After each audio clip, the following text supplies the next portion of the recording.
Hi hello welcome to Shravana health tips. Sri multi speciality clinic chest physician doctor Srinivas సార్తో మనం ఉన్నాము. నమస్తే సార్. నమస్తే అండి. డాక్టర్ టి శ్రీనివాస్ అండి, consultant pulmonologist, working as assistant professor in Osmania medical college, taking care of OPD in Sri multi speciality at Vengal Rao Nagar. Asthma అంటే ఏంటి sir? Asthma అంటే తెలుగులో ఉబ్బసం అని కూడా అంటారండి. ఆస్తమా అదొక శ్వాసకోశ వ్యాధిగా చెప్పుకోవచ్చు. అదొక దీర్ఘకాలికమైన సమస్య. దీన్ని పెద్దల్లో కానీ పిల్లల్లో కానీ కూడా మనం కామన్గా చూస్తూ ఉంటాం.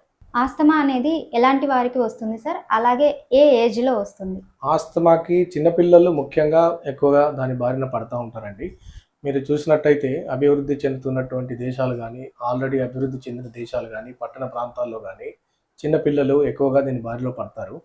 4 in 1 చైల్డ్ అంటే 4లో ఒకరు ఈ ఆస్తమా బారిన పడే అవకాశాలు ఎక్కువగా ఉంటాయి. ఆస్తమా అనేది ఎన్ని రకాలుగా ఉంటాయి సార్? ఆస్తమా అనేది పలు రకాలండి.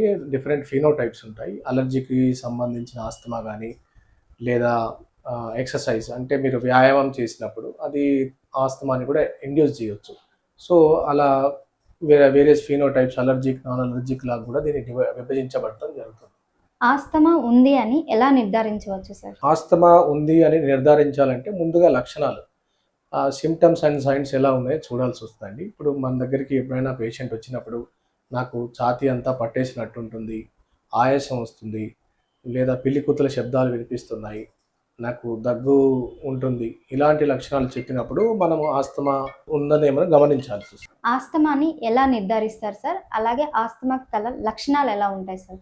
ముందుగా లక్షణాలను చూసినట్టయితే అండి, పేషెంట్ మనకి నాకు ఛాతీ పట్టేసినట్టుగా ఉంటుంది, లేదా ఆయాసంతో పాటు పిల్లి కూతుల శబ్దాలు వస్తున్నాయి, దగ్గుగా ఉంటుంది, కాస్త దూరం నడిచాక నేను కూర్చోవాల్సి వస్తుంది, ఆగాల్సి వస్తుంది, ఇలాంటి లక్షణాలు చెప్పిన వారికి మనం ఆస్తమా ఉందేమో అని చెప్పి కొన్ని పరీక్షలు చేయాల్సి ఉంటుంది.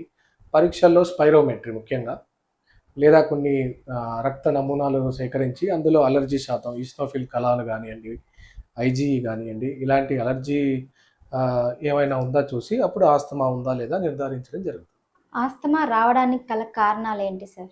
ఆస్తమా రావడానికి కారణాలు ఇందాకే మనము మాట్లాడుకున్నట్టుగా వేగంగా అభివృద్ధి చెందుతున్నటువంటి పరిశ్రమలు, ఎక్కువగా పొల్యూషన్, దుమ్ము, ధూళి, చల్లటి గాలి కూడా కావచ్చు. అంటే మనం రోజు కొన్ని వందల సార్లు మన శ్వాసకోశ అనేది వాతావరణానికి ఎక్స్పోజ్ అవుతుంది. అలాంటి ఎక్స్పోజ్ అయినప్పుడు చిన్న చిన్న క్రిములు కావచ్చు, లేదా వేరియస్ అలర్జెన్స్ కావచ్చు, రసాయనాలు కావచ్చు, అవన్నీ మన శరీరంపై కొంతవరకు ప్రభావం చూపిస్తుంది. ఆ ప్రభావం చూపించినప్పుడు ఈ కణాలు ఎప్పుడైతే మన శ్వాసకోశలోకి ఎంటర్ అయిన తర్వాత మన శరీరంలో కొన్ని చేంజెస్ జరుగుతాయి. అప్పుడు కొన్ని ఇన్ఫ్లమేటరీ మీడియేటర్స్, వాటిని మనం రసాయనాలు కూడా చెప్పుకోవచ్చు, అవి మన శ్వాసకోశ మీద కొంత ప్రభావం చూపిస్తుంది. ఆ శ్వాసకోశను కుదించుకుపోయేలాగా, అంటే దాన్ని ఎయిర్వే నారోయింగ్ అంటాం. అప్పుడు సరిపడా గాలి పోకుండా ఛాతీ పట్టేసిన ఫీలింగ్ అనేది దానివల్ల కూడా వస్తుంది. సో సరిపడా గాలిని ఇన్ఫ్లో కానియకుండా మళ్ళీ బయటికి రానియకుండా ఆపేస్తుంది. సో దీన్ని మనం పిల్లి కూతల శబ్దాలుగా కూడా గుర్తిస్తూ ఉంటాం. రాత్రిపూట గురక ఎక్కువగా వస్తుంది కదా సార్, అది కూడా ఆస్తమా వలన వస్తుంది? అవి రెండు వేరు వేరు కండిషన్స్ అండి. ఇప్పుడు అబ్స్ట్రక్టివ్ స్లీప్ యాప్నియా ఉన్న వాళ్ళకి గురక వస్తుంది. సో పిల్లి కూతలు రావడం అనేది ఆస్తమా ఉండొచ్చు. ఈ రెండు కండిషన్స్ కూడా ఒకే మనిషిలో ఎగ్జిస్ట్ ఉండొచ్చు. దాన్నే మనం హికామ్స్ డిక్టమ్ అని కూడా అంటాం. So 1 person can have many diseases అని ఈ డిక్టమ్ మనకు చెప్తుంది. ఆస్తమా ఉన్న వాళ్ళు ఎలాంటి ఆహార పదార్థాలు తీసుకోవాలి సార్? ఎలాంటి ఆహార పదార్థాలు తీసుకోకూడదు సార్? రైట్. ముందుగా ఎలాంటి ఆహార పదార్థాలు తీసుకోకూడదు అనే దానికి మనం చెప్పుకోవాల్సి వస్తే, మీరు శీతల పానీయాలు, ఫ్రిడ్జ్లో పెట్టిన వాటర్ కానివ్వండి, ఐస్ క్రీములు కానివ్వండి, ఇలాంటి వాటికి దూరంగా ఉండాలి. రెండోది, ధూమపానం అలవాటు ఉన్న వాళ్ళు ఖచ్చితంగా దానికి దూరంగా ఉండాలి. లేదనంటే ఈ వ్యాధి ఇంకా తీవ్ర రూపం దాల్చే అవకాశాలు ఉంటాయి. అవి కాకుండా ఇంకా మీరు దుమ్ము ధూళి దులపాల్సి వచ్చినప్పుడు తగినన్ని జాగ్రత్తలు తీసుకొని మాస్క్ పెట్టుకోవడం, లేదా దుమ్ము దులపడం మానేయడం, ఇలాంటి జాగ్రత్తలు మాత్రం తప్పకుండా పాటించాలి. ఎలాంటి ఫుడ్ తీసుకోవాలి? ఫుడ్ పదార్థాల్లో ముఖ్యంగా విటమిన్ సి, ఏవైతే నారింజ, మీకు ఇలాంటి ఫ్రూట్స్లో ఉంటాయో ఆ విటమిన్ సి ఫ్రూట్స్ ఎక్కువ తీసుకోవాలి. మళ్ళీ మెగ్నీషియం కంటెంట్ ఉండే పదార్థాలు, మెగ్నీషియం మనకు ముఖ్యంగా పాలకూరలో వీటిలో లభ్యమవుతుందండి. అలాగే దాంతోపాటు సమతుల్య ఆహారం, బ్యాలెన్స్డ్ డైట్ కూడా దానికి ఎంతో తోడ్పాటు ఇస్తుంది. సో సమతుల్య ఆహారం అనేది తీసుకోవడం ఉత్తమం. సార్ మనం ఇంట్లో పెంపుడు జంతువులు ఉంటాయి కదా సార్, వాటి వల్ల కూడా ఆస్తమా వచ్చే ప్రమాదం ఉందా? అవునండి, కొంతవరకు అందరికీ రాకపోవచ్చు. ఎవరైతే అలర్జిక్ ఉంటారో వాటి నుంచి వచ్చే ఫర్ ఉంటుంది కదండి, చిన్న చిన్న ఎంటికలు, అవి చాలా మట్టుకు ఎయిర్లో ఉండిపోతాయి. ఎయిర్లో ఉండిపోయినప్పుడు మనం దాన్ని పట్టుకున్నా కానీ మన బట్టలు కంటుకోవడం, లేదా గాలిలో ఉండిపోయి ఆ ఫర్ని మనము పీల్చుకోవడం, దాని నుంచి కూడా మనకు ఏదైనా అలర్జీ వచ్చి అది ఆస్తమా రూపంలో కూడా బయటికి రావచ్చు. సో ముఖ్యంగా మీరు చూసినట్టయితే పెంపుడు జంతువుల్లో పిల్లి కానివ్వండి, కుక్క కానివ్వండి, ఇవి మోస్ట్ కామన్గా ఉంటాయి. వాటి ఫర్రే కాకుండా ఎక్స్క్రీటరీ ప్రోటీన్స్ అంటే అవి చేస్తున్నటువంటి మలమూత్ర విసర్జనలో ఉండే యాంటీజెన్స్, అలర్జెన్స్ కూడా దానికి ఆస్తమా లాగా రావచ్చు. ఆస్తమా ఉన్నవాళ్ళు వ్యాయామాలు చేయవచ్చా సార్? ఆస్తమా ఉన్నవాళ్ళు అందరూ కాదండి, అంటే ఎవరికైతే ఎక్సర్సైజ్ ఇండ్యూస్డ్ ఆస్తమా అని మనం డయాగ్నోజ్ చేస్తామో వాళ్ళు డెఫినెట్గా తక్కువ మోతాదులో మినిమల్, చాలా తక్కువ ఎక్సర్సైజ్ మాత్రమే చేయాల్సి ఉంటుంది. మిగతా వాళ్ళు అదర్ టైప్ ఆఫ్ ఆస్తమా ఉన్న వాళ్ళు మాత్రం చేయొచ్చు, వ్యాయామం చేయొచ్చు. బట్ అది ఖచ్చితంగా అదుపులో ఉందని మనం నిర్ధారించిన తర్వాతే వాళ్ళు వ్యాయామానికి చేసుకోవడానికి వీలుంటుంది. ఆస్తమా రాకుండా వ్యాక్సినేషన్స్ ఏమన్నా ఉంటాయా సార్? ఆస్తమాకి పర్టికులర్గా వ్యాక్సిన్ ఏమి ఉండదండి. మనము కారణాలు చూసినట్టయితే జన్యుపరమైన కారణాలు కూడా దీనికి ఒక ముఖ్యమైనటువంటి కారణం, హెరిడిటరీ అని అంటుంటాం. సో దానికి వ్యాక్సినేషన్తో ఎటువంటి ముడి ఉండదు. బట్ ఏదైతే రిపీటెడ్ ఇన్ఫెక్షన్స్ మనం చూసినట్టయితే మన భారతదేశం కానివ్వండి, ఇతర దేశాల్లో కానివ్వండి, వైరల్ ట్రాన్స్మిషన్ అనేది వేరు వేరు నెలల్లో జరుగుతూ ఉంటుంది. మన దగ్గర జూన్ నుంచి సెప్టెంబర్ కానివ్వండి, డిసెంబర్ నుంచి మార్చ్ కానివ్వండి, వైరల్ ట్రాన్స్మిషన్స్ ఎక్కువ ఉంటాయి. సో ముఖ్యంగా చిన్నపిల్లల్లో ఫ్లూ, తరచుగా జలుబు చేయడానికి గల కారణం గల ఫ్లూ వైరస్ అంటే ఇన్ఫ్లుయెన్జా వైరస్ అంటాం. ఈ ఇన్ఫ్లుయెన్జా వైరస్కి తగినటువంటి వ్యాక్సిన్ వేసుకోవచ్చు, దాన్ని ఫ్లూ వ్యాక్సిన్ అంటాం. 2 సంవత్సరాలు పైబడిన వారు ఎవరైనా ఈ వ్యాక్సిన్కి అర్హులు. అది ప్రతి సంవత్సరానికి ఒకసారి ఆ వ్యాక్సిన్ని రిపీట్ చేసుకోవడం జరుగుతూ ఉంటుంది. ఆస్తమాకి ఎలాంటి ట్రీట్మెంట్ ఉంటుంది సార్? అవును, మనము ఇంతకుముందు మాట్లాడుకున్నట్టుగా శ్వాస నాళాలు అవన్నీ కుదుర్చుకుపోతాయి. సో దాన్ని తెరచాలి, దాన్ని బ్రాంకోడైలేటార్స్ అని అంటాం. సో వేరియస్ బ్రాంకోడైలేటార్స్ ఇప్పుడు మనకు అవైలబుల్ ఉన్నాయి. అవి చిన్నపిల్లలకు కానివ్వండి, పెద్దవాళ్ళకి కానివ్వండి, డిపిఐ, ఎండిఐ రూపంలో మనకి బయట మార్కెట్లో అవైలబుల్ ఉన్నాయి. చిన్నపిల్లలకి తగినంటి కోఆర్డినేషన్ ఉండదు కాబట్టి మనం ఒక ఇన్హేలర్తో పాటు ఒక స్పేసర్ ఇస్తాం, హఫ్ కిట్ అని అంటారు. ఆ స్పేసర్తో పాటు వాళ్ళు మందు పీల్చుకోవడం వాళ్ళకి ఈజీగా ఉంటుంది. ఇంకా చిన్నపిల్లలు 5 సంవత్సరాల కంటే చిన్నవాళ్ళు అయితే మనం చూస్తూ ఉంటాం నెబులైజర్స్లో సరిపడా మందు వేసి అది ఇన్హేల్ చేసుకోవడం కూడా జరుగుతుంది. ఇంకా కాస్త ముసలి వాళ్ళు, ఎవరికైతే హ్యాండ్ అండ్ మౌత్ కోఆర్డినేషన్ ఉండదో వారికి కూడా మనం స్పేసర్ యాడ్ చేయాలి. ఆస్తమా ఉన్న వాళ్ళు ఇన్హేలర్స్ని ఎన్నిసార్లు తీసుకోవాలి సార్? ఇన్హేలర్స్ని కంటిన్యూగా వాడవచ్చా? ఇప్పుడు ఒకసారి మీకు ఆస్తమా ఉంది అని నిర్ధారించిన తర్వాత మీ దగ్గర ఉన్నటువంటి ఫిజిషియన్ లేదా పల్మనాలజిస్ట్ని కన్సల్ట్ అయిన తర్వాత వారు రాసే డోసేజ్ని బట్టి నార్మల్గా మనం ఇచ్చేటువంటి బేసిక్ డోసు 200 మైక్రోగ్రాములు ఉంటుంది. అది 2 పఫ్స్ బీడీ అని రాస్తాం, అంటే 2 పఫ్స్ మార్నింగ్ తీసుకుంటాం, మళ్ళీ 2 పఫ్స్ ఈవినింగ్ తీసుకుంటాం. సో ఇలా కాకుండా మధ్యలో రిలీవర్ కూడా ఇస్తూ ఉంటాము. బట్ ఇప్పుడు ఉన్నటువంటి జీడా గైడ్లైన్స్ చూస్తే low dose ICS and long acting beta two agonist అనేది మనం ముఖ్యంగా యూజ్ చేస్తున్నటువంటి ఇన్హేలర్. సో వేరియస్ ఇన్హేలర్స్ ఇప్పుడు మార్కెట్లో అవైలబుల్ ఉన్నాయి.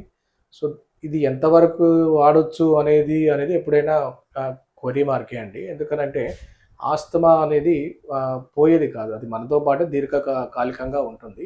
సో దాన్ని అదుపులో పెట్టుకోవచ్చు. ఎప్పుడైతే ప్రాపర్ మెడికేషన్ను మీకు సంబంధించిన డాక్టర్ రాసిన మెడికేషన్స్ని మనం వాడుతూ ఉంటామో అది అదుపులో ఉంటుంది, లక్షణాలని అదుపు చేయొచ్చు, ఆ వ్యాధిని పూర్తిగా తీయడానికి వీలవు.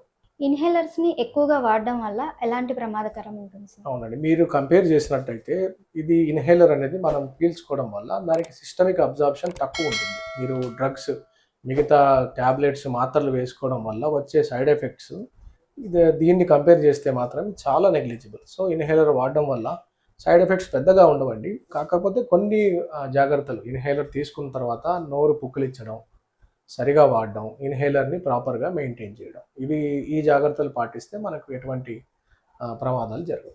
ఆస్తమా అనేది పూర్తిగా తగ్గుతుందా సార్? అదేనండి. ఆస్తమా అనేది పూర్తిగా తగ్గదు. అలా తగ్గించే మందులైతే ఏం లేవు. ఆస్తమా అదుపులో ఉంచొచ్చు. మనం దీర్ఘకాలికంగా మందులు వాడుకుంటూ దాన్ని అదుపులో చేసుకుంటూ లక్షణాలు గుర్తించి దాన్ని ఇంకా తీవ్రం రూపం దాల్చకుండా కొన్ని జాగ్రత్తలు తీసుకుంటే సరిపోతుంది. ఆస్తమా అనేది ప్రాణాంతకరమైన వ్యాధా సార్? డెఫినెట్‌గా అండి. ఆస్తమా ప్రాణాంతకంగా మారొచ్చు. మీరు ఇప్పుడు ఇంతకుముందు మనం మాట్లాడుకున్నట్టుగా మీరు దుమ్ము, ధూళి నుంచి జాగ్రత్త పడడం, ధూమపానానికి దూరంగా ఉండడం, చల్లటి వస్తువులకు దూరంగా ఉండడం, ముఖ్యంగా చలికాలం వచ్చినప్పుడు ఒళ్ళు వెచ్చగా కప్పుకోవడం. సో, ఇలాంటి జాగ్రత్తలు తీసుకుంటే మనం దాని తీవ్రతను కూడా తగ్గించుకోవచ్చు. అలర్జీ వల్ల ఆస్తమా వచ్చే అవకాశం ఉంటుందా సార్? అవునండి. తప్పకుండా. అలర్జీ అనేది చాలా రకాలుగా ఉంటది. కొందరికి కొన్ని పదార్థాల వల్ల అలర్జీ ఉండొచ్చు. కొందరికి మిగతా రసాయనాల వల్ల అలర్జీ ఉండొచ్చు. సో, అది ఏ టైప్ ఆఫ్ అలర్జీ అనేది ముందుగా మనం సరిపడా పరీక్షలు చేయించుకొని దాన్ని నిర్ధారించుకోవడానికి ఉంటుంది. ఇప్పుడున్న వర్షాకాలం అండ్ చలికాలం కంటిన్యూగా ఉంటుంది కదా సార్. ఈ సీజన్స్ ఫార్వర్డ్ అవుతున్నాయి కదా. ఈ టైంలో ఆస్తమా రాకుండా ఉండాలంటే ఎలాంటి జాగ్రత్తలు తీసుకోవాలి సార్? సో, ఈ సీజన్‌లో ముఖ్యంగా ఆస్తమా ఆల్రెడీ ఉండి డయాగ్నోజ్ అయిన వారికి తీసుకోవాల్సిన జాగ్రత్తలు కాస్త వెచ్చటి ప్రదేశాల్లో ఉండడం, లేదా స్వెటర్స్ ధరించడం, సాక్స్ వేసుకోవడం, చల్లటి వాటర్‌లో స్నానాలు చేయకపోవడం, తల స్నానాలు ఎండ కాస్త ముదిరిన తర్వాత చేసుకోవడం, ఇలాంటి జాగ్రత్తలు చేసుకోవడం వల్ల కొంతవరకు మనం దాన్ని తగ్గించుకునే అవకాశం కూడా ఉంటుంది. ఆస్తమాకి మరియు సిఓపిడికి మధ్య తేడా ఏంటి సార్? ఇది 2 డిఫరెంట్ అండి. ఆస్తమా మనం చూసినట్టయితే దీని పాత్వే వచ్చేసి వేరు. మనకు అలర్జీ వల్ల కావచ్చు, వంశపారంపర్యంగా కావచ్చు, లేదా ఎక్సర్సైజ్ అంటే మనం వ్యాయామంతో వచ్చే ఆస్తమా కూడా కావచ్చు. ఇవి మనం నేర్చుకున్నాం ఇంతకుముందు. సిఓపిడి వచ్చేసి it is a different entity.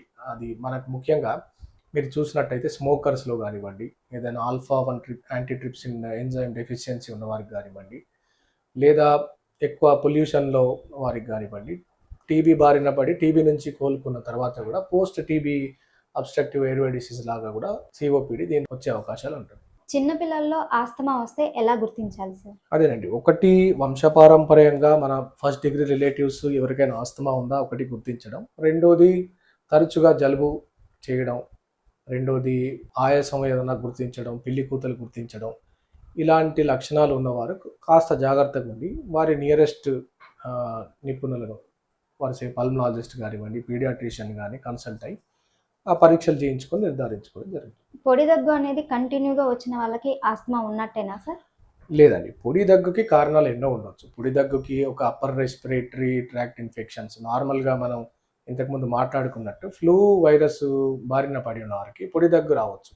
లేదా టాన్సిలైటిస్ మనకు టాన్సిలైటిస్ ఉన్న పొడి దగ్గులాగా రావచ్చు. పోస్ట్ నాసల్ డ్రిప్ మనకు పై శ్వాసకోశలో ఉన్నటువంటి అలర్జీస్ వల్ల కూడా డ్రై కాఫ్ ఆ పొడి దగ్గు రావచ్చు. సో, పొడి దగ్గు ఉన్న ప్రతి వారికి ఆస్తమా ఉందని చెప్పడానికి లేదు. సో, దాన్ని కూడా మన చెవి, ముక్కు, గొంతు డాక్టర్లతో సంప్రదించి ఆ కారణాలు రూల్ ఔట్ చేసుకున్న తర్వాత అప్పుడు ఆస్తమా ఉందా లేదా నిర్ధారించుకోవడం జరుగుతుంది. ఆస్తమా ఉన్న వాళ్ళు కొన్ని ఎక్సర్సైజ్ ద్వారా ఆస్తమాని తగ్గించుకోవచ్చా సార్? అవునండి. ఎక్సర్సైజ్ అనంటే ముఖ్యంగా మనం దృష్టి పెట్టాల్సింది బ్రీతింగ్ ఎక్సర్సైజ్ అండి. మీరు ప్రాణాయామ చూసే ఉంటారు. సో, ప్రాణాయామ లాంటివి కానివ్వండి, లేదా కొన్ని స్ట్రెంథనింగ్ ఎక్సర్సైజెస్ కానివ్వండి చేస్తూ ఉంటారు. So, vigorous exercise or strenuous exercise అనేది వీళ్ళలో కాంట్రా ఇండికేటెడ్. అంటే వాళ్ళు చేయకూడదని చెప్తా ఉంటారు. Thank you sir. Thank you అండి. Thank you very much. And please like and subscribe Shravana health tips for further updates. Thank you sir. మీకేమైనా డౌట్స్ ఉంటే కామెంట్ రూపంలో తెలియచేయండి. డిస్క్రిప్షన్లో హాస్పిటల్ నెంబర్ ఉంటుంది, లొకేషన్ ఉంటుంది. ప్లీజ్ ఫాలో అవ్వండి. Facebook and Insta also. Please like, share and subscribe Shravana health tips.